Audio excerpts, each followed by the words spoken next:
नमस्कार बच्चों, आप लोगों के लिए मेरे द्वारा संचालित नवबोध प्रकाशक द्वारा प्रकाशित लेखाशास्त्र अकाउंटेंसी क्लास 11th के स्टूडेंट्स के लिए बैक साइड के क्वेश्चंस क्रियात्मक प्रश्नों के हल की सीरीज चल रही है। इसी क्रम में बच्चों हम देख रहे हैं चैप्टर नंबर 9 ट्रायल बैलेंस परीक्षा सूची तलपट।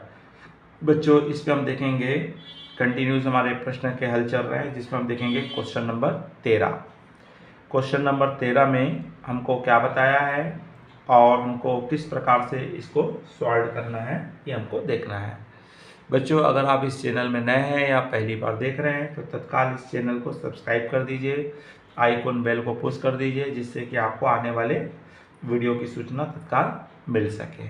चलिए बच्चों देखते हैं क्वेश्चन नंबर हमारा 13 नंबर क्वेश्चन क्या कह रहा है और इसमें क्या करना है। यहाँ बताया है निम्नलिखित ट्रायल बैलेंस एक अनुभवहीन लेखापाल द्वारा तैयार किया गया, मतलब अनएक्सपीरियंस अकाउंटेंट द्वारा तैयार किया गया है। इसे सही प्रारूप में पुनः तैयार कर आवश्यक टिप्पणियां करनी है हमको। तो हमको यहाँ पे पर्टिकुलर अमाउंट दिया हुआ है और आपको उसने अकाउंट्स के नेम भी दिया हुआ है। कुछ आइटम डेबिट में है, कुछ आइटम क्रेडिट में है। तो उसने अनुभवहीन होने के कारण उसने गलत साइड में पोस्टिंग कर दी है, तो आपको उसको सही साइड में लिखना है। जैसे कैश इन हैंड सही लिखा है, प्लांट सही लिखा है, टाइपराइटर सही लिखा है, ओपनिंग स्टॉक सही लिखा है, परचेज भी सही लिखा है। लेकिन आंतरिक क्रय वापसी का मतलब आंतरिक गाड़ी भाड़ा ये भी कहाँ आएगा, डेबिट में आएगा, सही लिखा है। बाह्य गाड़ी भाड़ा ये भी सही लिखा है। देनदार ये भी सही लिखा, हाँ देय विपत्र जो है क्रेडिट में आएगा, इसको वहाँ कहाँ लिख दिया इसने, डेबिट में लिख दिया है। तो आपका 12,000 रुपये गलत लिखा हुआ है, तो ये 12,000 रुपये आपका क्रेडिट में जाएगा। दत्त किराया भी सही है, पेड वेजेस भी सही है, विज्ञापन भी सही है, लेकिन प्राप्त बट्टा ये क्रेडिट में जाएगा। दो आइटम डेबिट साइड में इसने रॉन्ग लिखा है, जिसको क्रेडिट में लिखना था, कहाँ लिख के बैठा हुआ है, डेबिट में। उसी प्रकार क्रेडिट साइड में देखेंगे आप, बैंक ओवरड्राफ्ट सही है, कैपिटल सही है, गुडविल जो है डेबिट में आएगा, क्रेडिटर सही है, विक्रय सही है, आंतरिक वापसी है डेबिट में आएगा। आंतरिक वापसी का मतलब होता है सेल्स रिटर्न होता है। ड्राइंग्स ये भी डेबिट में आएगा और विनियोग ये भी डेबिट में आएगा। तो जो मैंने अंडरलाइन किया हूँ वो आइटम्स अपोजिट साइड में जाएंगे, क्योंकि उसने रॉन्ग साइड में लिख दिया है। तो चलिए आप जो सही है उसको सही तो हम लिख ही सकते हैं। तो सबसे पहले आप कैश इन हैंड है, cash in hand 5,200 debit side में आएगा। प्लांट डेबिट में आएगा।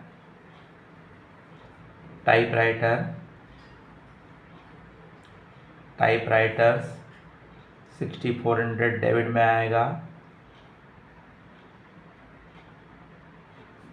ओपनिंग स्टॉक 13,100 डेबिट में आएगा। कैरीज इनवर्ड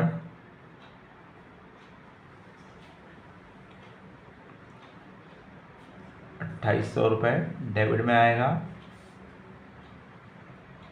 परचेज एक छूट गया है, परचेज है 84,100 डेबिट में आएगा। उसके बाद कैरीज इनवर्ड है, कैरीज आउटवर्ड भी डेबिट में आएगा। ये खरीदे गए माल पर दिया गया भाड़ा है, एक बेचे गए माल पर दिया गया भाड़ा है, कैरीज आउटवर्ड, और ये इनवर्ड था आपका 1,600 रुपये। उसके बाद डेटर्स है, अधमण का मतलब होता है डेप्टर्स होता है, डेप्टर्स है 18,300। बिल्स पेबल नहीं आएगा, रेंट पेड आएगा, रेंट पेड आएगा 9,600। वेजेस आएगा 16,500। एडवर्टाइजमेंट आएगा, एडवर्टाइजमेंट 45 रुपये। और क्रेडिट साइड में जो गलत लिखा हुआ है इसने, एक गुडविल लिखा हुआ है गलत, ड्राइंग्स और 4 आइटम हमारे गलत हो, 4 आइटम हमारे डेबिट में आएंगे, जिसमें गुडविल आएगा, गुडविल है 8,000। उसके बाद आएगा आपका सेल्स रिटर्न है, return out inward,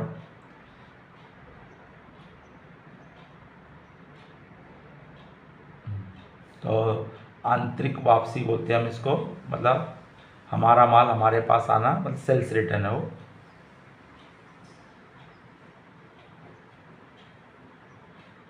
sales return 2400 रुपये। उसके बाद आएगा ड्राइंग्स आएगा,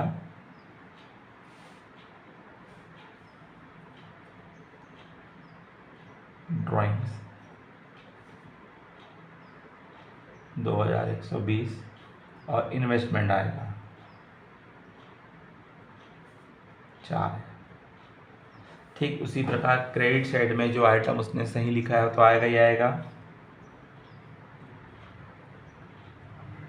बैंक ओवरड्राफ्ट 16,400, कैपिटल आएगा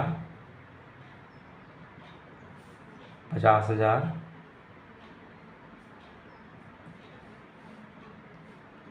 उसके बाद क्रेडिटर्स आएगा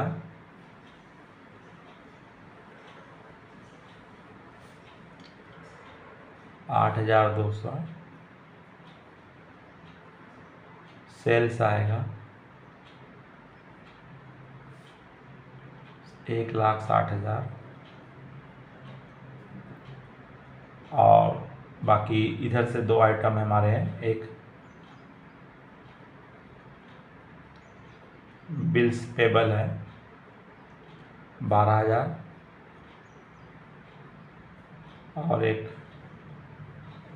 डिस्काउंट रिसिप्ट है 3,200। तो इस तरह से आपके कुछ जो गलत बना था उसको हमने सुधारेंगे, तो आपका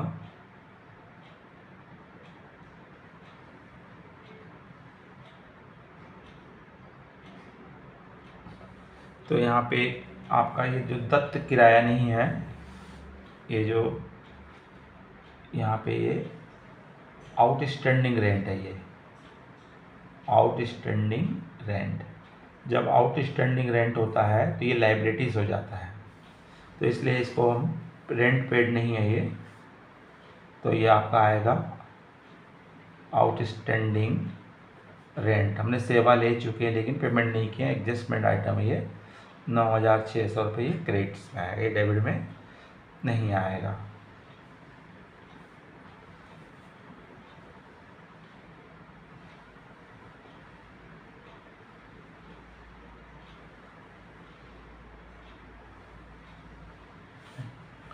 तो इस तरह से बच्चों दोनों साइड का टोटल्स करेंगे, तो दोनों साइड का टोटल क्या आना चाहिए, बराबर आना चाहिए, लेकिन यहाँ बराबर नहीं आ रहा है।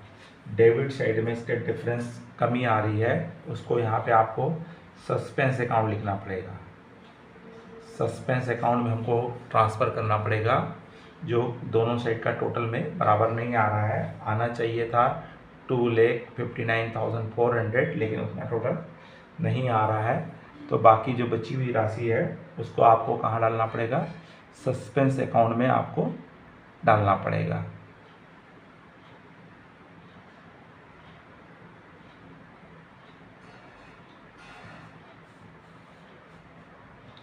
तो सही आपका 2,59,400 आता है, 2,59,400। डेबिट साइड में डिफरेंस आ रहा है 15,380 रुपये का, तो यहाँ पे ये अमाउंट्स आपको सुधारना है ना, एक मिस्टेक है।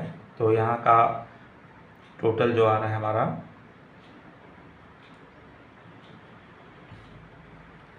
क्रेडिट साइड का टोटल हमारा आएगा 2,59,800 आता है, और डिफरेंस अमाउंट आएगी हमारी 15,380 रुपये।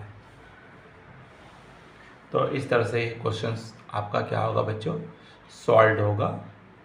अगर समझ में आया होगा तो लाइक कीजिए, अधिक से अधिक अपने मित्र साथियों को शेयर कीजिए। नमस्कार, जय हिंद, जय भारत।